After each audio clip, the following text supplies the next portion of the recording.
নতুন কংগ্ৰেছ আৰু পুৰণি কংগ্ৰেছৰ মাজত এই যুদ্ধখন হ'ব। অসমৰ নেতা আছিলে, অসমৰ যুৱ প্ৰজন্মক গুপ্তঘাতকৰ নামত শেষ কৰি পেলাইছিলে। আমি কিন্তু কওঁ আমিও বিজেপি আমি শংকৰ ৰাজানৰ দেশ বুলিয়ে কওঁ। খিলঞ্জীয়া কথা কয় পবিত্ৰ মাৰ্ঘেৰিটা ডাঙৰীয়া মিয়া বিধায়কৰ ভোটেৰে UDFৰ ভোটেৰে ৰাজ্যসভালৈ নিৰ্বাচিত হৈছে।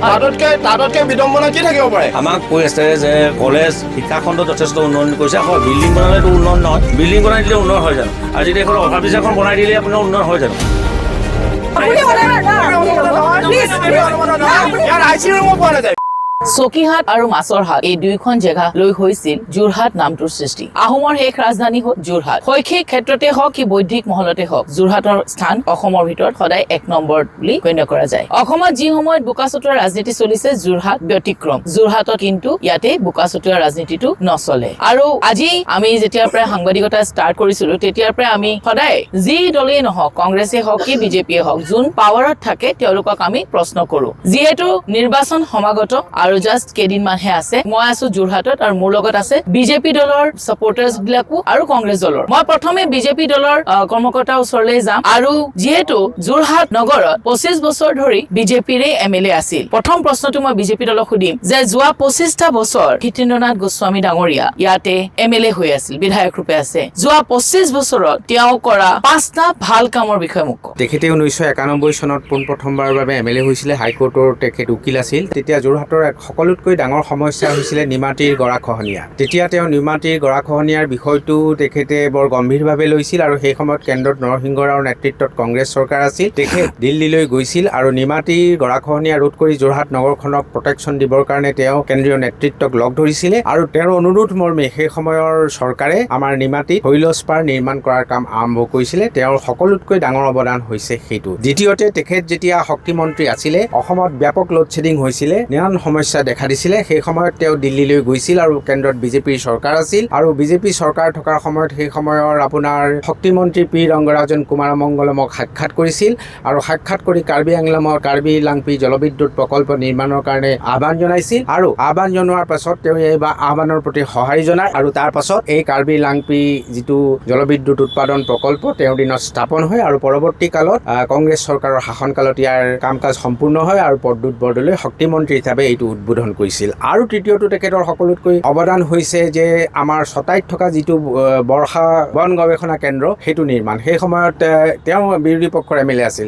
সেই সময়ত বন মন্ত্ৰী আছিল আপোনাৰ কমলনাথক তেখেতে অনুৰোধ কৰিছিল যে যোৰহাটখনত ডেভেলপ হ'ব লাগে। সেইকাৰণে তেওঁ মধ্যপ্ৰদেশত স্থাপন কৰিবলগীয়া এই বৰ্ষা গৱেষণা যিটো কেন্দ্ৰ, সেই কেন্দ্ৰটো তেখেতে অসমলৈ আনিবলৈ সমৰ্থ হৈছিল আৰু সেইটো আপোনাৰ ছটাইত স্থাপন কৰিছে। আৰু শেহতীয়াকৈ বিগত 10 বছৰত তেখেতে যোৰহাটৰ সৰ্বাংগীন উন্নয়নৰ কাৰণে, আন্তঃগাঁথনি উন্নয়নৰ কাৰণে বহুবিলাক প্ৰকল্প হাতত লোৱা আমি দেখিবলৈ পাইছোঁ।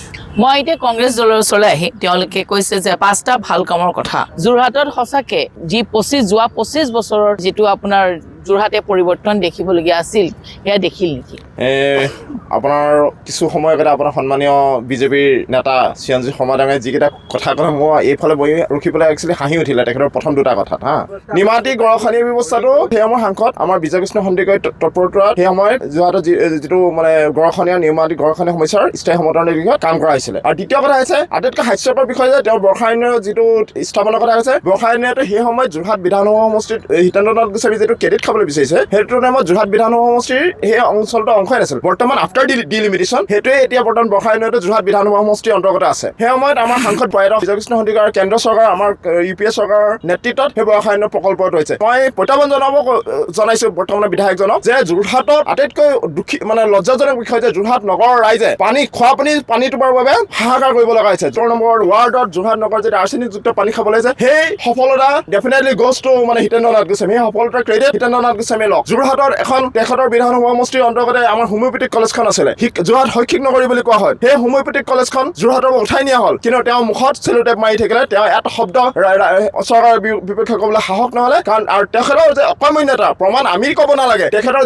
বিগত হিমন্ত বিশ্ব শৰ্মাৰ ডাঙৰীয়া চৰকাৰখনে তেখেতক প্ৰমাণ কৰি দিলে যে তেওঁ অকৰ্মণ্য বিধায়ক। তেখেতক সৰ্বানন্দ সোণোৱাল ডাঙৰীয়া বিধানসভাৰ অধ্যক্ষতে মহিমা মন্দিৰত এটা চকীখনত বহাইছিল, কিন্তু তেওঁ হিতেন্দ্ৰনাথ গোস্বামীক বিগত হিমন্ত বিশ্ব শৰ্মাৰ নেতৃত্বত যিখন বিজেপি চৰকাৰ আছিলে তাত এটা সামান্য পদবী দিয়াৰ কিবা এটা চিন্তা নকৰিলে। সঁচা কথা ক'বলৈ ইয়াত বিজেপিৰ কোনো প্ৰাৰ্থী নাছিলে আমাৰ সাংসদ গৌৰৱ গগৈ ডাঙৰীয়াৰ বিৰুদ্ধে যুঁজিবলৈ। উপায়বিহীন হয় তেওঁলোকে এতিয়া হিতেন্দ্ৰ নাথ গোস্বামীক তেখেতলৈ আকৌ আগবঢ়াই দিছে। কিন্তু প্ৰজন্মৰ ভিত্তিক পৰিৱৰ্তনৰ কথা কয় গৌৰৱ গগৈ ডাঙৰীয়াৰ বিৰুদ্ধে তেওঁলোকে নৱপ্ৰজন্মৰ এজন প্ৰাৰ্থী দিবলৈ তেওঁলোকে সৎ সাহস নহ'লে বিজেপি। অ'কে, যিখিনি কথা এতিয়া কংগ্ৰেছ দলৰ আসিফে ক'লে, আপুনি কি কয় যে হিতেন্দ্ৰ নাথ গোস্বামী ডাঙৰীয়া এজন খুব ভদ্ৰলোক, তেওঁ অধ্যক্ষ হিচাপে তেওঁ খুব ভাল অধ্যক্ষ আছিলে। সেয়া আমি নিজেই বিধানসভা কাভাৰ কৰি দেখিছিলো, কি ধৰে বিধানসভাখন পৰিচালিত কৰিছিলে সৰ্বানন্দ সোণোৱালৰ ডাঙৰীয়াৰ দিনত। কিন্তু হিমন্ত বিশ্ব শৰ্মা মুখ্যমন্ত্ৰী হোৱাৰ পাছত তেওঁক কিন্তু এজন সাধাৰণ MLA কৰি দিলে। যিজন মন্ত্ৰী আছিল পিছলৈ গৈ কিন্তু তেওঁ বিধায়ক হৈ থাকিবলগীয়া হ'ল। আৰু এটা খবৰো আছিল যে এইবাৰ তেওঁ গৌৰৱ গগৈ টিকেট নাপালে, কিন্তু তেওঁ টিকেটো নাপালেহেঁতেন। কি কয়? প্ৰথম কথা, মই বন্ধুবৰ আছিফ ইকবাল হাজৰিকাই যিকেইটা কথা ক'লে তেওঁ হাস্যকৰ বুলি ক'লে, আচলতে যি কাম কৰিছে সেই কথা আমি স্বীকাৰ কৰিব লাগিব। দেৱেশ্বৰ শৰ্মা সাংসদ থাকোঁতে যোৰহাটলৈ ৰিচাৰ্চ লেবৰেটৰী আনিলে, এগ্ৰিকালচাৰ ইউনিভাৰ্চিটি বিধায়ক হিচাপে তেখেতে আনিলে, চিভিল আনিলে, সেইখিনি যোৰহটীয়া মানুহৰ মুখে মুখে। কিন্তু তেখেতে বিজয় সন্দিকৈ ডাঙৰীয়াৰ যিটা কথা কৈছে সেই কথাটো মই অগ্ৰাহ্য কৰিছোঁ। With facts and figure and documents মই আজি অনা নাই, মই তেখেতক ফৰৱাৰ্ড কৰি দিম। যিটো বৰ্তমানৰ বিজেপি সেয়া কং বিজেপি বুলি দেখা যায়। মানুহ এটা দলৰ পৰা আন এটা দললৈ আহে। আজি যদি আপুনি ভাৰতবৰ্ষৰ প্ৰধানমন্ত্ৰীৰ তালিকাখন চায় তেতিয়াহ'লে আপুনি দেখিব মোৰাৰজী দেশাই, চন্দ্ৰশেখৰ, চৌধুৰী চৰণ সিং, বিশ্বনাথ প্ৰতাপ সিং, IK গুজৰাল, এইবোৰ ক'ত আছিলে? কংগ্ৰেছত আছিল। এই কংগ্ৰেছৰ পৰা তেওঁলোক বেলেগ বেলেগ দললৈ আহি দেশৰ নেতৃত্ব বহন কৰিছে। ৰাজনীতি পৰিৱৰ্তনশীল, মানুহে সময়ৰ প্ৰতি আহ্বান জনায়, ৰাইজৰ যি দাবী তাৰ প্ৰতি আহ্বান জনায়, হয়তো এইবোৰ বেলেগ দলত গৈছে। আচলতে দলটো, দলৰ নেতাসকল আৰু দলৰ কৰ্মীসকলক ৰাখিব পৰাটো দলৰ নেতৃত্বৰ দক্ষতা।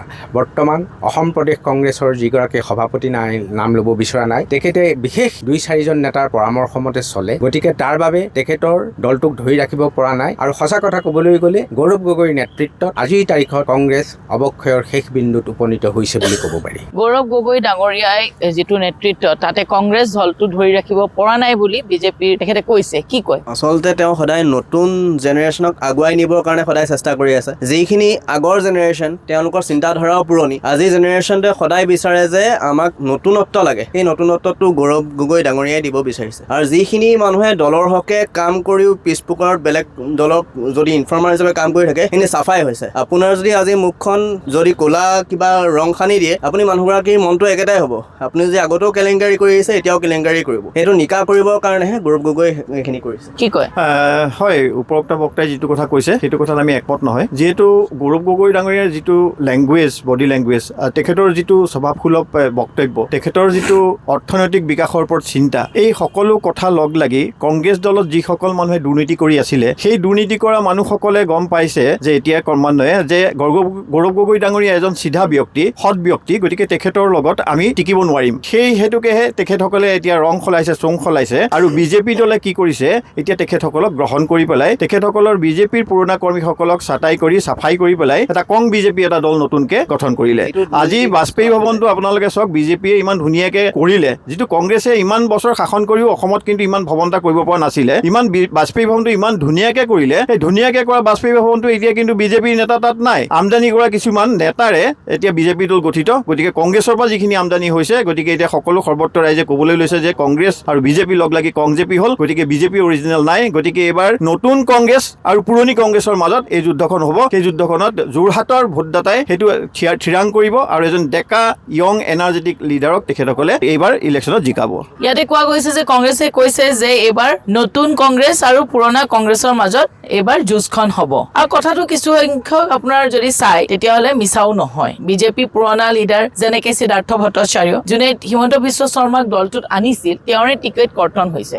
বা বহুত ধৰণৰ পুৰণা বিজেপি কিন্তু এতিয়া চাইডলাইন হৈছে। কোনে সেই খাহি মাৰিব? আপোনালোকৰ কি মন্তব্য? যোৰহাটৰ কি মন্তব্য? মানে আপুনি যদি সিদ্ধাৰ্থ ভট্টাচাৰ্য ডাঙৰীয়াৰ কথা কয়, তেওঁ নিজে এটা মন্তব্য আগবঢ়াইছিলে টিকেট নোপোৱাৰ পিছত, যে মই এতিয়া দলৰ কাৰণে কাম কৰি আছো আৰু দলৰ কাৰণে কাম কৰি যাম, আৰু পুৰণা মানুহখিনি গুচিলেহে নতুন মানুহখিনিয়ে চান্স পাব। আৰু আসিফ দাই অলপ আগতে ক'লে যে মাননীয় হিতেন্দ্ৰ নাথ গোস্বামী ডাঙৰীয়া অধ্যক্ষ আছিলে, কিন্তু তাৰ পিছৰ বাৰত হিমন্ত বিশ্ব শৰ্মা ডাঙৰীয়াৰ চৰকাৰত তেওঁক একো দায়িত্ব নিদিলে। কিন্তু তেওঁক এটা ধাৰণা মই ক্লিয়াৰ কৰিব বিচাৰিছোঁ, তেওঁক দায়িত্ব দিবৰ কাৰণে কোৱা হৈছিলে, কিন্তু তেওঁ ক'লে মই এই শাসন মোৰ 5 বছৰৰ কাৰ্যকালটো মই মোৰ সমষ্টিত দিব বিচাৰিছোঁ, সমষ্টি উন্নয়ন কৰিব বিচাৰিছোঁ। সেইকাৰণে তেওঁ দায়িত্বটো নল'লে। তেওঁ নিজৰ সমষ্টিটো চিন্তা কৰি পেলাই মন্ত্ৰিত্বৰ পদ বা যিকোনো পদৰ কথা আসিফ দাই ক'ব বিচাৰিছে। আছে সেইটো নল'লে তেওঁ স্বইচ্ছাই নাই লোৱা, তেওঁ নিদিয়া নহয়। আৰু নতুনখিনি যোনখিনি আপোনাৰ কংগ্ৰেছৰ পৰা মানুহখিনি আহি আছে তাহাঁতি কংগ্ৰেছৰ পৰা ফ্ৰাষ্ট্ৰেটেড হৈ পেলাই আহি আছে। নহ'লে আজি আমাক কওকচোন বিজেপি বা কংগ্ৰেছ যাবলৈ আমি নাযাওঁ নহয়, কাৰণ আমি বিজেপিত ছেটিছফাইড, আমি নাযাওঁ। মই এটা কথা সুধিম, মই এগৰাকী সাংবাদিক হিচাপে মই আজি 2 দিন ধৰি যোৰহাটত আছো। মই কিছু জেগা ভ্ৰমণ কৰিছো, কিছু জেগা মই যেনেকে যোৱাকালি মই গ'লো শ্মশান এখনলৈ য'ত ডাম্পিং গ্ৰাউণ্ডটো আছে। 10টা বছৰে কিয় মেডিকেল কলেজখন যোৰহাটৰ নিচিনা এখন চিটিত উন্নতিকৰণ কৰিব নোৱাৰিলে? একচুৱেলি সেই বস্তুটো আজি 10 বছৰে দেখি ৰাইজৰ অসুবিধা দেখিয়ে ছুপাৰ স্পেচিয়েলিটি হস্পিটেলখন বনাবলৈ যা যোগাৰ কৰিছে। আৰু এইখিনি মাননীয় বিধায়ক হিতেন্দ্ৰনাথ গোস্বামীদেৱক সঁচাকৈ শলাগ ল'বলগীয়া, কাৰণ এই এটা ছুপাৰ স্পেচিয়েলিটি হস্পিটেলখন বহুত প্ৰয়োজনীয়। নহ'লে ইয়াত কি হয়, এটা সাধাৰণ বেমাৰ হ'ব, বেমাৰটোৰ পৰা অকণমান ক্ৰিটিকেল পালে আকৌ ডিব্ৰুগড়ত পঠিওৱা, গুৱাহাটীত পঠিওৱা। যদি এই সকলো সুবিধাখিনি একেটা জেগাতে পায় তেতিয়াহ'লে যোৰহাটখনত যথেষ্ট ৰোগীসকল আৰু ৰাইজৰ কাৰণে যথেষ্ট। কিন্তু ৰোগীয়ে কৈ আছে এতিয়া সুবিধাখিনি পোৱাই নাই। অবভিয়াছলি পাইছে, কিয় নাপাব, নহ'লেতো তেওঁলোকে তাত এই সুবিধাটো নুখুলিলেহেঁতেন। আপোনাৰ মতে পাইছে? অবভিয়াছলি পাইছে। আপোনালোকে কি কয়? আমাৰ ইনফ্ৰাষ্ট্ৰাকচাৰটো হৈছে ন' ডাউট, সেইটো আমি মানিছোঁ। গোটেই অসমতে ইনফ্ৰাষ্ট্ৰাকচাৰ মেডিকেল কলেজৰ হৈছে, কিন্তু প্ৰথম যেতিয়া যোৰহাটত এখন কৰিছিলে এটা বহুত আশা লৈ পেলাই কৰিছিলে। জননায়ক দেৱেশ্বৰ শৰ্মাৰ যিখন আমাৰ চিভিল হস্পিটেল আছিলে তাৰ নামটোও কাটি পেলাই এখন Jorhat medical college and hospital কৰিলে, সেইটো আমি ৱেলকাম কৰিছোঁ যোৰহাটৰ মানুহে। কিন্তু আপোনালোকে চাব, তাতে এজন ৰোগী গ'লে যদি MRI কৰিব খোজে বা কিবা এটা এক্সৰে কৰিব খোজে, কিন্তু ৰেফাৰটো বাহিৰলৈ কৰে। ন' ডাউট তাত মেচিন আছে, কিন্তু মেচিনখিনি আনিছিলে কিন্তু বিকল হৈ আছে। গতিকে সেইখিনিতো মেৰামতি কৰা কিবা এটা ব্যৱস্থা কৰিব লাগিব। গতিকে দুখীয়া মানুহ ক'ত যাব? গতিকে আমি ভাবোঁ কি, নতুন প্ৰজন্মই ভাবোঁ বা আমাৰ গৌৰৱ গগৈ ডাঙৰীয়াই ভাবে যে সদায় আমাক এটা কথা কয় যে শিক্ষা আৰু স্বাস্থ্য সদায় ফ্ৰী হ'ব লাগে। গতিকে এতিয়া সাংসদ ডাঙৰীয়াই তাত কিবা সহায় কৰিব পাৰিলে, সেই কথাটো আজি হিতেন্দ্ৰনাথ গোস্বামীয়ে ক'লে এইখন মজিয়াতে মই এতিয়া শুনিলোঁ। কিন্তু হিতেন্দ্ৰনাথ গোস্বামীয়ে কিমান সৎভাৱেৰে আমাৰ সাংসদ ডাঙৰীয়াৰ লগত এই বিষয়ে আলোচনা কৰিছিলে। যিহেতু তেওঁ এটা বিধায়ক, যোৰহাটৰ অভিভাৱক হৈছে হিতেন্দ্ৰনাথ গোস্বামী, এজন বিধায়কক আমি অভিভাৱক বুলি ভাবোঁ। সাংসদ পুঁজিৰ কিছুমান লিমিটেশ্যন আছে, MP LD ফাণ্ডৰ যিখিনি লিমিটেশ্যন আছে, সেই লিমিটেশ্যনৰ ভিতৰতে তেখেতে কৰিব পাৰিব। কিন্তু ডাঙৰ প্ৰজেক্ট আনিবলৈ হ'লে সাংসদ মহোদয়ৰ লগত আলোচনা কৰিব লাগিব। যিহেতু ডবল ইঞ্জিন চৰকাৰখন চলি আছিলে, সেইটো সুবিধা আছিলে। যদি সেইটো সুবিধা আমাৰ গৌৰৱ গগৈক দিলেহেঁতেন, তেতিয়াহ'লে যোৰহাটখনত নিশ্চয় এটা উন্নতি হ'লহেঁতেন স্বাস্থ্যৰ ক্ষেত্ৰত। মই আপোনাৰ ওচৰলৈ আহিম। বিজেপি কৰ্মকৰ্তাৰ ওঠত গৈ পেলাই এগৰাকী নাগৰিক, যোৰহাটৰ নাগৰিক, সেইটো ক্ষেত্ৰত আপোনাৰ, কাৰণ সেই ক্ষেত্ৰত আপুনি কি কয়? হয়, আমাৰ তেওঁলোকে 60 বছৰ শাসন কৰিলে, তেওঁলোকে কি কৰিলে? আমাৰ 10 বছৰহে হৈছে। গতিকে আমি আৰু অলপ সময় দিওঁচোন আমাৰ চৰকাৰখনক, মাননীয় মুখ্যমন্ত্ৰী মহোদয়ক। এইখিনি কথা কোৱাৰ পিছতে মই এটা কথা ক'ব বিচাৰিছোঁ যে মই এগৰাকী শিক্ষয়িত্ৰী, মই শিক্ষকতা বৃত্তিৰে জড়িত। গতিকে দিনটোৰ সৰহভাগ সময় মই ছাত্ৰ ছাত্ৰীসকলৰ লগত কথা পাতোঁ। মই যোৰহাটত কি হৈছে কি নহৈছে সেইখিনিৰ পৰা ফালৰি কাটি আহি মই মোৰ শ্ৰেণীকোঠাত হোৱা কেইটামান আলোচনাৰ বিষয়ে প্ৰথম ক'ব বিচাৰিছোঁ যে আমি 90 দশকত যেতিয়া স্কুল কলেজত পঢ়ি আছিলোঁ, তেতিয়া মোৰ মা দেউতাই মোক ক'ব পৰা নাছিলে যে তই ভালকৈ পঢ়িলে কিন্তু চাকৰি এটা পাবি। কিন্তু এতিয়া আমাৰ মাননীয় মুখ্যমন্ত্ৰী মহোদয়ৰ নেতৃত্বত যিখিনি স্বচ্ছ আৰু নিকাভিত্তিক যিখিনি নিযুক্তি হৈছে, তাৰ ফলত মই এগৰাকী শিক্ষয়িত্ৰী হিচাপে শ্ৰেণীকোঠাত মই ছাত্ৰ ছাত্ৰীক ক'ব পাৰিছোঁ যে তোমালোকে ভালকৈ পঢ়া আৰু পঢ়া শুনা কৰিলে তোমালোকে চাকৰি পাবা। গতিকে APSC কেলেংকাৰীৰ APSC যিটো পৰীক্ষা, সেই পৰীক্ষাটো তামোল পাণৰ দোকান দিয়া মানুহৰ ঘৰৰ ল'ৰাই পাইছে, কিন্তু 90 দশকত বিধায়কক তেল মাৰিলেহে চাকৰি পাইছিলে। গতিকে টেবুলৰ তলেৰে যিবিলাক কাৰবাৰ হৈ আছিলে সেইবোৰ সম্পূৰ্ণৰূপে বন্ধ হৈছে এতিয়া। আমাক আচলতে সেইটো লাগে, বাট পথৰ উন্নয়ন লাগে। আমাৰ আগতে আপুনি যিখন পাৰ্কত আপুনি থিয় হৈ আছে, এতিয়া আমি কথা পাতি আছো, এই পৰিৱেশটো আপুনি হয়তো দেখা হ'লে আৰু 2 বছৰ আগত অহা হ'লে আপুনি আচৰিত হ'লহেঁতেন। ইয়াত মিউনিচিপালিটিৰ টেংক জমা হৈ থাকে, লেতেৰা, এইফালেদি যাব নোৱাৰি, গ'লেই পাৰ্কখন দেখিলে বেয়া লাগে। কাৰণ মই যোৰহাট গাৰ্লছত পঢ়িছিলোঁ, যেতিয়া মই গাৰ্লছত পঢ়া শুনা কৰিছিলোঁ 10ম মানলৈকে, তেতিয়া মই এইখিনিতে এটা জিৰণি চৰা আছিলে, তাতে ৰৈ থাকোঁ মই, আৰু ইয়াত জাবৰ জোথৰ পেলাই আৰু জাবৰ জোথৰ পেলোৱা পৰিৱেশটো এতিয়া আমি ইয়াত এনেকে বহি কথা পাতিব পৰা এটা পৰিৱেশ নিৰ্মাণ হৈছে। গতিকে এই নিৰ্মাণ কেনেকৈ হৈছে? গান্ধী পাৰ্ক আপুনি দেখিছে চাগে, ওচৰতে গান্ধী পাৰ্ক, তাৰো পুনৰ নিৰ্মাণ হৈছে। ওমেন ইউনিভাৰ্চিটি হৈছে, আমাৰ 2-3খনকৈ ফ্লাইঅভাৰ হৈছে। আমাৰ উন্নয়ন সকলোৱে চকুৱে দেখিছে আৰু স্বাভিমানী আৰু আত্মসন্মান থকা আমাৰ যোৰহাটবাসী। গতিকে আপোনালোকে ৰিজাল্টটো খুব সুন্দৰকৈ পাব। কথা হ'ল কি, চাওক, আমাৰ সন্মানীয় বিধায়কজন 25টা বছৰ তেওঁ বিধায়ক হৈ আছে। 25টা বছৰ বিধায়কৰ কিছুমান ইনষ্টিটিউট আহিব, সেইখিনি তেওঁলোকৰ দায়িত্ব, সেইখিনি কৰিব। কিন্তু যোৰহাটখনৰ সামগ্ৰিকভাৱে কি উন্নয়ন হ'ল? বিগত 10টা বছৰত আমাৰ যোৰহাটে কি পালে, সেই বস্তুখিনি আমি অধ্যয়ন কৰিব লাগিব। আজি যদি চাই যোৰহাটৰ চাওক মেডিকেল কলেজৰ অৱস্থা, শিক্ষাখণ্ডৰ অৱস্থা, যোৰহাট চৰকাৰী বিদ্যালয়, বালক বিদ্যালয়, তাত আপোনাৰ এজন 2017 চনৰ পৰা আপোনালোকৰ কথা কি ক'ব লাগিব শুনি লওক। 2017 চনৰ পৰা এজন তেওঁলোকৰ স্থায়ী প্ৰিন্সিপাল নিযুক্তি দিব নোৱাৰিলে। শিক্ষাখণ্ডৰ অৱস্থা সেয়া। আজি যোৰহাটখনত যদি চাই আমি ড্ৰাগছৰ এটা ঘাটিলৈ পৰিণত হৈছে। আজি দেখিব আমাৰ ভোগদৈ ব্ৰিজৰ ওচৰত প্ৰায় এসপ্তাহৰ মূৰত 15 দিনৰ মূৰত এটা মৃতদেহ ওলাইছে। সেই বস্তুখিনি কিন্তু বিধায়কজনৰ দায়িত্ব থাকে যে তেওঁলোকে যোৰহাটখন কেনেকৈ শান্তিময় যোৰহাট কৰিব। চিলনী চোৰৰ উৎপাদত মানুহ থাকিব নোৱাৰা এটা পৰিৱেশ হৈছিলে, যে চিলনী চোৰৰ উৎপাদত আপুনি দেখিব আজি কেইদিনমান আগতে প্ৰায় বাতৰিত প্ৰচাৰ হৈছিলে চিলনী উৎপাদন মানুহ ওলাব নোৱাৰা হৈছে সেই পৰিৱেশখিনি কিন্তু দায়িত্ব এজন বিধায়কৰ থাকে কেৱল তোমাৰ ৰাস্তা ঘাট দুখন পাৰ্ক বনোৱাতে দায়িত্ব নহয় আৰু তেখেতে যিহেতু ক'লে পাৰ্কখন বনাইছিলে এটা সময়ত ইয়াত পাৰ্ক আহিছিলে দুখীয়া ঘৰৰ ল'ৰা ছোৱালী আহিব পাৰিছিলে কিন্তু এতিয়া সেই শিশু 4 বছৰীয়া 5 বছৰীয়া 6 বছৰীয়া শিশুৰ পৰা তেওঁলোকে ইয়াত মাচুল লৈ পেলাই তেওঁলোকে কি কৰিছে ইয়াত সোমাবলৈ দিয়ে শিশু শোষণ কৰিছে শিশু শোষণে হ'ব কাৰণ যেতিয়া শিশুক তেওঁলোকে সুৰক্ষা দিব পৰা তেওঁলোকে মুকলি পাৰ্কখনৰ পৰা পইচা লৈছে এজন শিশু বা 10 বছৰীয়া 12 বছৰীয়া শিশু পৰা পইচা লৈছে সেই বস্তুখিনি কিন্তু সামগ্ৰিক উন্নয়ন লাগে সেইখিনি বস্তু বিধায়কজনৰ দায়িত্বটো অকল ৰাস্তা ঘাট আৰু দুখন পাৰ্কেই নহয় তেওঁলোকে যোৰহাটৰ শান্তি কেনেকুৱা হৈছে ড্ৰাগছ আসক্ত হৈছে মদৰ দোকান খুলি দিছে আজি নিচাসক্ত যোৰহাটখন বিচৰা নাছিলো আমি শান্তিময় এখন যোৰহাট বিচাৰিছিলো গতিকে তেওঁলোকে সেইখিনি কি ক'ব মই তেওঁলোকক জানিব বিচাৰিছো যে যোৰহাটখন কেনেকৈ শান্তিমুক্ত কৰিব পাৰি যোৰহাটৰ মই তেওঁলোকে উন্নয়নৰ কথা কৈছে বৰ যোৰহাটখন একচুৱেলি তেওঁলোকে কংক্ৰিটৰ নগৰীলৈ ৰূপান্তৰ কৰিব বিচাৰিছে ভোটৰ নগৰলৈ ৰূপান্তৰ কৰিব বিচাৰিছে কি কৰিছে যোৰহাটত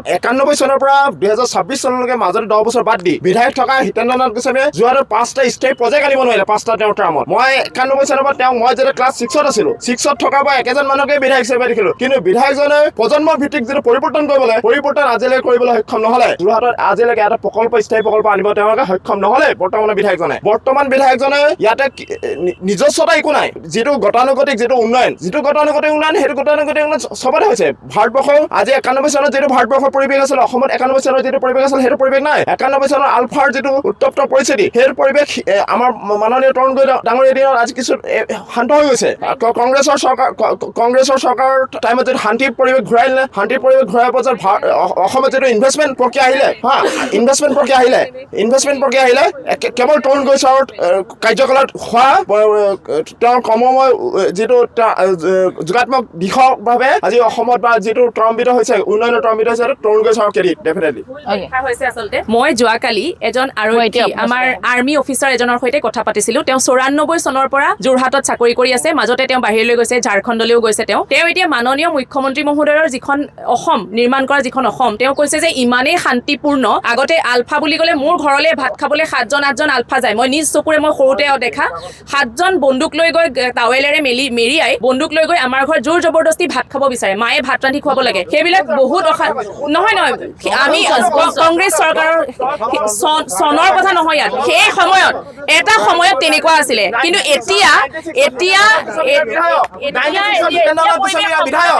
2001 চনৰ পৰা অসমত শান্তিৰ যদি বাতাবৰণ হৈছে 2001 চনৰ পৰা পিছত বনিছে হিতেন্দ্ৰ নাথ গোস্বামী সেই সময়ত অসমৰ নেতা আছিলে অসমৰ যুৱ প্ৰজন্ম গুপ্তঘাতকৰ নামত শেষ কৰি পেলাইছিলে যেতিয়া আমি মহিলা হয় কেতিয়াবা আমি আপুনি মনত থাকক আপুনি কিয় কথা কয় আপুনি আমাক ৰখায় আপুনি কিয় কথা কয় আপুনি নক'ব নমস্কাৰ আমি এতিয়া মহিলা নহয়নে কিন্তু আমি মহিলা আজিকালি 11টা বজাতো মই অকলে ওলাব পাৰোঁ আৰু মেডিকেলৰ কথা তেখেতসকলে ক'লে আজি ৰ'ব আপুনি কথাটো শুনক মোৰ শাহু আজি 2 মাহৰ আগত মই মিছনত থৈছিলোঁ বিল বেছি হ'ল তাৰ বাবে মই JMC-লৈ লৈ আহিলোঁ কিন্তু JMC IC-ত ৰাখিলোঁ প্ৰায় 18 দিন ৰাখিছোঁ ইমানেই সুন্দৰ সুবিধা পাইছোঁ একো মই আয়ুষ্মান কাৰ্ডৰ যোগে পাইছোঁ আয়ুষ্মান কথা আপুনি প্লিজ ইয়াৰ IC ৰুমো পোৱা নাযায় বিজেপি সাংসদৰ যদি অনুমোদন নাপায় মই বিজেপি সাংসদক ৰিকুৱেষ্ট কৰিব লগা হৈছে মই বিজেপি সাংসদক ৰিকুৱেষ্ট কৰা মোৰ পত্নী যেতিয়া মই কভিডৰ টাইমত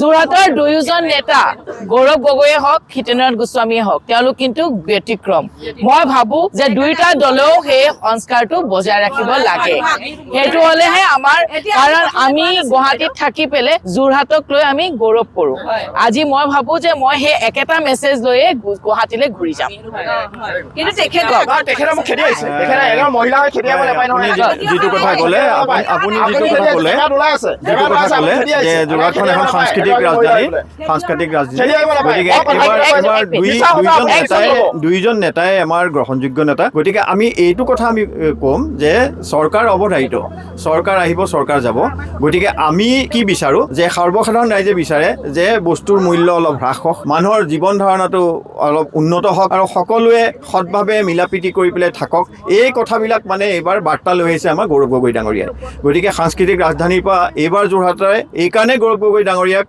ভোটত জিকাব তেখেতৰ যিটো বডি লেংগুৱেজ, তেখেতৰ যিটো অৰ্থনৈতিক বিপ্লৱৰ চিন্তা আৰু তেখেতৰ এটা উদ্যোগ গঢ়াৰ আৰু নৱপ্ৰজন্মক আগবঢ়াই দিয়াৰ যিটো চিন্তা, সেই চিন্তাৰে তেখেত আগবাঢ়িব। গতিকে উন্নয়ন অৱধাৰিত, চৰকাৰ আহিব, চৰকাৰ যাব, উন্নয়ন কিন্তু চৰকাৰে কৰিবই লাগিব। এতিয়া আমাৰ সামগ্ৰিকভাৱে যোৰহাটৰ নগৰৰ যিটো পৰিৱেশ, সেই নগৰৰ পৰিৱেশটোত যদি আপুনি চাই টুকুলাই নদীখন আৰু ভোগদৈ নদীখন ইতিমধ্যেই চফা কৰিব লাগিছিল। আজি তাৰিখলৈকে সেই পৰিৱেশটো অহা নহ'ল। এটাটো হৈছে খোৱাপানী, এটা হৈছে খোৱাপানী, স্বাস্থ্য খণ্ডৰ অৱস্থা পুতৌজনক লগা অৱস্থা। 2 নম্বৰতে আপোনাৰ নিবনুৱা সমস্যা যোৰহাটত যথেষ্ট আছে। খোৱাপানীৰ সমস্যাৰ লগতে আমাৰ এতিয়া বাৰিষা ছিজন আহি আছে, লাহে লাহে আপুনি গম পাব উন্নয়নৰ নামত যি অভাৰব্ৰিজ বনিছে বা অন্যান্য ৰাস্তাবিলাকত নলা নৰ্দমাৰ যি কাম চলি আছে, এইবিলাক আচলতে ফুটুকাৰ ফেন যে পৰিণত হ'ব। এজাক বৰষুণতে অলপ দিনৰ আগত ভিডিঅ' চালে দেখিব এজাক বৰষুণতে যোৰহাটৰ অৱস্থা কি হৈছিল, DC অফিচৰ অৱস্থা কি হৈছিল। বৰ্তমান অৱস্থাত হিতেন গোস্বামী ডাঙৰীয়া বিধায়ক হৈ আছে কেইবাটা টাৰ্ম ধৰি। তো তেখেতৰ উন্নয়নৰ কথা তেখেতসকলে কেনেধৰণৰ উন্নয়ন কৰিছে আজি দেখত তেখেতৰ পুস্তিকাখন চালে ওলাই পৰিব যে তেখেতে অন্তত এই 5 বছৰ যিখন কাম কৰা দেখুৱাইছে তাৰ পুস্তিকাৰে দেখিব। তেখেতক দিছে মেডিকেল কলেজখনৰ কথা কৈছে, য'ত নিফ্ৰলজিষ্টৰ পৰা আদি কৰি কাৰ্ডিঅলজিৰ পৰা আদি কৰি কোনো ডিপাৰ্টমেণ্টতে আজি তাৰিখত কোনো সুবিধা নাই। 2 নম্বৰতে তেখেতসকলে মিছন হস্পিটেলখনৰ কথা কৈছে। মিছন হস্পিটেলখন এখন চৰকাৰী হস্পিটেল নহয়। প্ৰথম তেওঁলোকে জনা উচিত যে মিছন হস্পিটেলখন কাৰণেও চৰকাৰী হস্পিটেল নহয়। 2 নম্বৰ কথা তেওঁলোকে আমাক কৈ আছে যে কলেজ শিক্ষাখণ্ডত যথেষ্ট উন্নয়ন কৰিছে। হয়, বিল্ডিং বনালেতো উন্নয়ন নহয়, বিল্ডিং বনাই দিলে উন্নয়ন হয় জানো? আজি দেশৰ অভাৰব্ৰিজ এখন বনাই দিলে আপোনাৰ উন্নয়ন হয় জানো? বিজেপি দলৰ মোৰ মানে কৰ্মীসকললৈ পুতৌ লাগে তেখেতসকলে যিসকলে পুৰণা বিজেপি কৰ্মী, কাৰণ আজি দেশত তেখেতসকলে জয়গান গাই আছে। কংগ্ৰেছৰ যিসকল মানুহ কৈছে সেইসকল মানুহৰ প্ৰতিনিধিসকলৰ ওপৰত ভিত্তি কৰি তেওঁলোকে জয়গান গাই আছে যে নৱপ্ৰজন্মৰ প্ৰজন্মভিত্তিক এটা আমাৰ চিন্তাৰ পৰিৱৰ্তনৰ প্ৰয়োজন আছে। সেই পৰিৱৰ্তনটোৰ স্বাৰ্থত আমি যোৰহাটবাসী ৰাইজে এবাৰ গৌৰৱ গগৈ ডাঙৰীয়াক সেই প্ৰজন্মভিত্তিক পৰিৱৰ্তনৰ প্ৰতিনিধি হিচাপে যোৰহাট সমষ্টিৰ পৰা বিজয় কৰাই পেলাই অসমৰ মুখ্যমন্ত্ৰী হিচাপে তেখেতে আসন লাভ কৰিব পাৰে, তেখেতৰ সহযোগিতা আগবঢ়াব। তেওঁ যিটো কথা ক'লে সেইটোৰ ওপৰতে আপুনি কওক। আচলতে কথাটো কি, যোৰহাটৰ ৰাজপথবোৰ ইমানে ভাল হৈছে, আপোনাৰ এই যোৰহাটৰ ৰাজপথ ধূলি নাইকিয়া হৈ গৈছে। হয়তো সেই ধূলিবোৰ তেওঁলোকৰ চকুত সোমাইছে, সেইকাৰণে তেওঁলোকে সেই উন্নয়নমূলক কামবোৰ দেখা নাই। আজি তাৰিখত গৌৰৱ গগৈ যিগৰাকী কংগ্ৰেছৰ প্ৰাৰ্থী গৌৰৱ গগৈ ডাঙৰীয়া, আচলতে তেখেতে কৰিব কি বিচাৰি আছে মই বুজি পোৱা নাই। কাৰণ কেলে অসমত যেতিয়া ছেমি কণ্ডাক্টৰ প্ৰকল্প হৈছিলে তেখেতে বিৰোধিতা কৰিছিলে। অসমত যেতিয়া ইণ্ডিয়ান ইনষ্টিটিউট অফ মেনেজমেণ্ট বনাব বিচাৰিছিলে তেখেতে লোকসভাৰ সংসদত তেখেতে বিৰোধিতা কৰিছিলে। যোৰহাটৰ পৰা যিখন বৰুৱা চাৰিআলিৰ পৰা আপুনি ভোগদৈৰ যিখন ফ্লাইঅভাৰ এখন বিৰোধিতা কৰিছিলে। তেখেতে ক'ৰবাত বিৰোধী হিচাপে, হয় তেখেত এজন বিৰোধী ব্যক্তি, কিন্তু তেখেত বিৰোধী হিচাপে যে উন্নয়নমূলক কামবোৰ যে বিৰোধিতা কৰিছে, কিয় কৰি আছে মই আচলতে বুজি পোৱা নাই। তেখেতে মায়ংক খাৰ্গে লগ লাগি পেলাই সেইখন মহাৰাষ্ট্ৰত ছেমি কণ্ডাক্টৰ হেৰিটো নিবলৈ বিচাৰিছিলে। তেখেতে দুখ প্ৰকাশ কৰিছে যে মহাৰাষ্ট্ৰত কিয় হোৱা নাই। প্ৰায় 5,000 যুৱক যুৱতীৰ চাকৰি যিটো প্ৰকল্প, সেই প্ৰকল্পটোৰ বিৰোধিতা কৰা ব্যক্তিজনেই হৈছে গৌৰৱ গগৈ। কি কয় হুছেইন ডাঙৰীয়ানী, আপুনি সাংবাদিকতাৰ জগতত আছে, আপোনাৰ মুখৰ আগতে শৰ্মা ডাঙৰীয়া ইমান গোকান মিছা কথা এটা ক'লে যে গৌৰৱ গগৈ ডাঙৰীয়াই ছেমি কণ্ডাক্টৰৰ বিৰোধিতা কৰিছে বুলি। আপুনি কওকচোন যে তেনেকুৱা কিবা ষ্টেটমেণ্ট গৌৰৱ গগৈ অফিচিয়েল আছে নে? এইটো বিজেপিৰ 501ৰ পৰা নিৰ্মিত তেওঁলোকৰ মিছা কথা ভাণ্ডাৰ, বিজেপি আৰু RSSৰ যে মিছা কথা ভাণ্ডাৰ, সেইটো প্ৰমাণিত হৈ গৈছে। গোকন মিছা কথা কয় আপোনালোকে পলায়নবাদী মনোভাৱ নল'ব, মিছা কথা কয় পলায়নবাদী মনোভাৱ নল'ব। কেমেৰাটো দেখাওক, তেওঁলোকে পলায়নবাদী মনোভাৱ লৈছে। কেমেৰাটো দেখাবলৈ মই অনুৰোধ কৰিছোঁ আপোনাৰ কেমেৰাক যে তেওঁ মিছা কথা কৈ পেলাই ইয়াৰ পৰা পলায়নবাদী মনোভাৱ লৈছে। মই এটা কথা ক্লিয়াৰ কৰি দিছোঁ যে ছেমি কণ্ডাক্টৰৰ কথা যিটো ওলাই আছে সেইটো জাগিৰ ৰোডত হোৱাটো ৱেলকাম কৰিছে সকলোৱে, কিন্তু মিছকনচেপশ্যনত গুচি গ'ল যে গৌৰৱ গগৈ ডাঙৰীয়াই এইটো কৈছিলে যে কৰ্ণাটকত তেতিয়া চলি আছিলে কংগ্ৰেছ গভৰ্ণমেণ্ট, তেতিয়া তাত কিয় নিদিয়ে সেই কথাটোহে তেওঁ কৈছিলে। ইয়াত দিয়াটো তেওঁ বিৰোধিতা কৰা নাই। আচলতে তেওঁৰ কথাটো আছিলে, আৰু যিহেতু তেওঁ এটা সাৰ্বজনীন কথা কৈ থাকে, গতিকে তেওঁ এইটোৱে বুজাব খুজিছিলে যে ইয়াত বিজেপি গভৰ্ণমেণ্ট আছে কাৰণে ইয়াতে দিছে, কৰ্ণাটকত কিয় নিদিয়ে সেই কথাটোহে তেওঁ আচলতে ক্লিয়াৰিফিকেশ্যনটো দিছিলে। তৰুণগৈ ছাৰ দিনত ওমেন ইউনিভাৰ্চিটিখন ইয়াত হৈছিলে, সেই সময়ত স্থায়ী VC নিদিয়াৰ কাৰণে বিজেপি সৰ্বানন্দ সোণোৱাল চৰকাৰ দিনত ইয়াত ওমেন ইউনিভাৰ্চিটিৰ ছোৱালীয়ে ইয়াত ধৰ্ণা দিব লগা অৱস্থা হৈছিলে। সেই সময়ত আমাৰ বিৰোধী দলৰ নেতা দলপতি দেৱব্ৰত শইকীয়া ডাঙৰীয়াৰ লগত আমি ইয়াত তেওঁলোকৰ ধৰ্ণাত আমি চামিল হৈছিলোঁ। স্থায়ী ইয়াতে যিখন ওমেন ইউনিভাৰ্চিটি তৰুণগৈ ছাৰ দিনত আনিছিলে সেইখিনি কৰিবলৈ সেইটো টাইমত বিজেপিয়ে কণ্টিনিউছ কৰিবলৈ নোৱাৰিছিলে। আজি মোৰ ঘৰ ভোগদৈ পাৰত, মই ভোগদৈৰ পৰা এইফালে যদি আহোঁ ফ্লাইঅভাৰ নোহোৱা হ'লে 20 মিনিট 25 মিনিট মান লাগে, কিন্তু আজি ৰাতিপুৱা মই ইয়াতে আহিবৰ কাৰণে 3 মিনিটত আহি পাইছোঁ মই। আৰু দ্বিতীয় কথা, এওঁলোকে 501 নম্বৰ কোঠাৰ কথা কৈ আছে, সেইটো আমাৰ ৰাজ্যিক সভাপতি দিলীপ শইকীয়া ডাঙৰীয়া আৰু মাননীয় মুখ্যমন্ত্ৰী ডাঙৰীয়া হিমন্ত বিশ্ব শৰ্মা ডাঙৰীয়া দুয়োজনে মিডিয়াখিনিক মানে নিমন্ত্ৰণ জনাইছে যে আমাৰ কাৰ্যালয়লৈ আহক, 501 নম্বৰ কথাত আহক, আমাৰ ৰাজ্যিক সভাপতি ডাঙৰীয়া আপোনালোক চাহ খুৱাব আৰু কথা দেখুৱাব। আপোনালোকে মানে যোৰহাট শিক্ষা নগৰী, সাংস্কৃতিক নগৰী, যোৰহাটৰ মানুহখিনি মানুহখিনি শিক্ষা দীক্ষা সকলো ফালৰ সাংস্কৃতিক সকলো ফালৰ পৰা ধনী চবৰ এটা নিজস্ব বিবেক আছে সেই বিবেক থকা মানুহখিনিয়ে 5 বছৰ ভোট দি কিন্তু হিতেন গোস্বামীক জিকাই আছে অবিবেচক মানুহখিনিয়ে ভোট দিয়া নাই কিন্তু গতিকে এইটো বয়সৰো কথা থাকে এই বয়সৰ কথাটো এজন মানুহ এনেও চাকৰি কৰিলেও ৰিটায়াৰমেণ্ট পায় গতিকে তেখেত এজন ৰিটায়াৰমেণ্ট হোৱা এজন ব্যক্তি গতিকে এইবাৰ মানুহে তেখেতক ভোট নিদিয়ে মই এজন খিলঞ্জীয়া লোক হয় ধৰ্মত মই ইছলাম ধৰ্ম এতিয়া মই সদায় আমাৰ এটা বদনাম আছে যে আমি কংগ্ৰেছী কিন্তু তেখেতে আমাক এই দুটা প্ৰশ্নৰ উত্তৰ দিয়ক যে বাঘ হাজৰিকা প্ৰকৃততে অস্তিত্ব আছে নাই আৰু 2 নম্বৰ হৈছে যে কি কয় আজান ফকীৰৰ প্ৰাসংগিকতা আছে নাই এই দুটা প্ৰশ্নৰ যদি উত্তৰ ভালকৈ দিয়ে তেন্তে হ'লে আমি ভোট দিয়াত একো আপত্তি নাই কাৰণ কিয় আজি হিমন্ত বিশ্ব শৰ্মাই খিলঞ্জীয়া মুছলিমসকলৰ কথা কৈ তেওঁ কয় শংকৰ আজানৰ দেশ নহয় বুলি কৈছে আমি কৈছোঁ তেখেতে আমি কিন্তু কওঁ আমিও বিজেপি আমি শংকৰ আজানৰ দেশ বুলিয়ে কওঁ কিন্তু তেখেতে আৰু এটা কথা কয় তেওঁ মিয়াৰ কথাহে কয় মিয়া খেদাৰ কথা মুছলমানৰ কথা নকয় মই এই আপোনালোকে কৈছে যে আপোনালোকৰ দলটো খিলঞ্জীয়া মুছলমানৰ নহয় এগেইনষ্টে নহয় মিয়া মুছলমানৰ এগেইনষ্ট কিন্তু একেটা দলে এলায়েন্স পাৰ্টিক 13টা মিয়া মানুহক চিট দিছে সেইটো কওক এলায়েন্স দলৰ তেখেতৰ আপোনালোকৰ এলায়েন্সত আছে মানে এনেকুৱা নেকি বাউণ্ড কৰিব নোৱাৰে মই এগৰাকী সাংবাদিক মই গুৱাহাটীত থাকো আপোনালোকৰ ভিতৰুৱা ৰাজনীতিৰ বিষয়ে ময়ো অৱগত তেখেতসকলে চাগে যোগ্য প্ৰাৰ্থী বুলি ভাবিছে আপোনালোকৰ মতে এজিপি দলে যি 13 গৰাকী মিয়া বিধায়ক দিছে সেয়া যোগ্য তেখেতসকলৰ কথা সেয়া এইটোতো আমি গম নাপাম তেখেতসকলৰ সভাপতিয়ে কেনেকৈ চালি জাৰি চাই দিছে কিন্তু আমাৰতো তেনেকৈ আমাৰ হিমন্ত বিশ্ব শৰ্মাই খিলঞ্জীয়া মুছলিমৰ কথা কোৱা নাই মোৰ বেছি বন্ধুবৰ্গই আছে মুছলিম মই তেখেতসকলৰ ঘৰত সদায় খাওঁ মই ফটো দিওঁ দেখিছে তেখেতসকলে জানে কিন্তু আমিতো সেইটো বিচাৰ নকৰোঁ আমি ভাই হিচাপেই থাকোঁ পবিত্ৰ মাংসৰীয়া ডাঙৰীয়া ইয়াত খিলঞ্জীয়া কথা কয় পবিত্ৰ মাংসৰীয়া ডাঙৰীয়া মিয়া বিধায়কৰ ভোটেৰে UDFৰ ভোটেৰে ৰাজ্যসভালৈ নিৰ্বাচিত হৈছে তাততকে বিডম্বনা কি থাকিব পাৰে আচলতে ক'ব গ'লে অসম গণ পৰিষদ হৈ থকা নাই বিজেপিৰ এতিয়া সংখ্যালঘু মৰ্চালৈ ৰূপান্তৰ হৈছে বিধানসভা নিৰ্বাচনত কোনে শেষ শাৰী মাৰিব এয়া আমি 4 মে তাৰিখেহে গম পাম আজি আমি যোৰহাট বিধানসভা সমষ্টিত আহি ইয়াৰ দুয়োটা দলৰ